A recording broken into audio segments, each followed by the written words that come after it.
Our founding document, the Declaration of Independence, states, "We hold these truths to be self-evident that all men are created equal, that they are endowed by their Creator with certain unalienable rights, that among these are life, liberty, and the pursuit of happiness." That means that we are born with these rights to life, to liberty, to pursue happiness. The government does not grant us rights. We are born with rights, and we, the people, allow government certain specific limited privileges and responsibilities. When they abuse those privileges, it is our duty as citizens to expose them to public shame and kick them off the bench or out of office. That is why the First Amendment is the First Amendment. They say that if you put a frog in a pot of water and very slowly bring it to a boil, the frog will not notice and will not jump out of the water. It will simply get cooked. This is what happened in Germany before World War II. Little by little, the people lost their liberties and control of the government. And of course, let's not forget the Hitler Youth, who were brainwashed into loyalty to the state after removal from their families. How many of you see a pattern over the last few decades? See what deregulation, lack of government oversight, and massive corporate campaign spending has done for this country since the Reagan era. We don't have elections, but auctions and stolen elections. We had a renegade Supreme Court stop the Florida vote count in 2000, and in 2004 we had another stolen election in Ohio. Robert F. Kennedy Jr. published in the Rolling Stone an article a year or so ago. Look that up on the internet. Google it.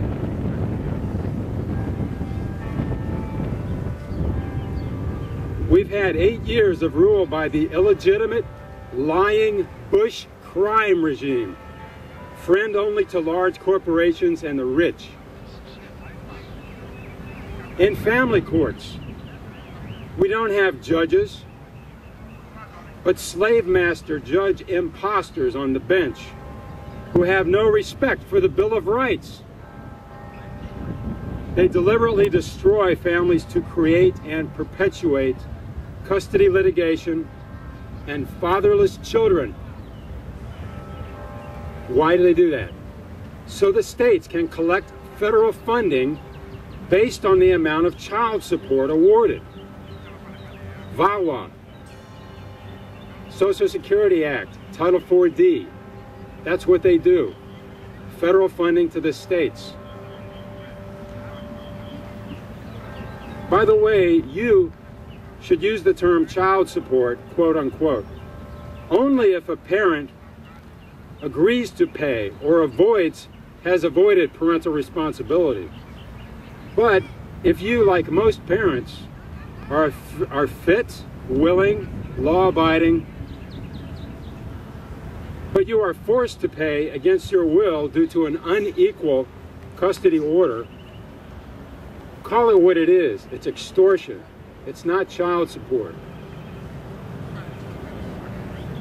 Reject their lie. Speak the truth. Call extortion extortion. We, the people, are the government. The only sovereign power in this country is the people. There's no sovereignty in the government. No judge has sovereign immunity.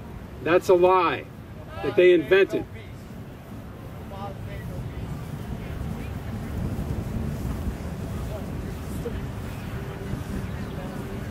Stand up to the bully pirates on the bench. Corporate pirates, including corporate media, keep us ignorant and comfortably numb as they cheerlead the Bush regime's pre-Iraq invasion. MSNBC fired Phil Donahue for opposing the Iraq invasion. They rarely address the real terrorism we know exists within our fascist legal system. Lawyers of family law firms, psychologists, CPS and social workers, extortion agents, so-called child support workers, court reporters, and other parasites and scavengers of the divorce and family destruction industry plunder family assets after children are removed from fit parents in secretive hearings without trial by jury. The rich get richer while the poor get poorer, and the rule of law is vanishing. According to Tom Hartman, in his book, Screwed, The War Against the Middle Class, we have a decision to make in this country. Are we going to have government of, by, and for we the people, or we the corporations? In other words, fascism. Are we going to allow government to cook us? Or are we going to wake up and jump out of the hot water?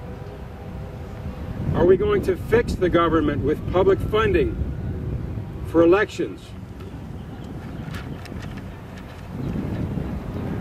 Instant runoff voting with paper ballots that can be recounted? Or are we going to have local citizens hand count elections as they do in most democracies? Or allow corporations to run electronic voting machines with no way to do recounts? Or are we going to allow our children to get cooked and our country to be completely taken over by tyrannical, fascist officials who act outside of their jurisdiction or authority? Like outlaw family court judges who steal children from fit parents and enslave us with extortion orders? To me, it's all the same ball of wax. I see fascism everywhere. Corporate greed and influence dominates every branch of government. Will we continue spiraling down back towards a feudal system from which our founding fathers broke loose when they founded this country?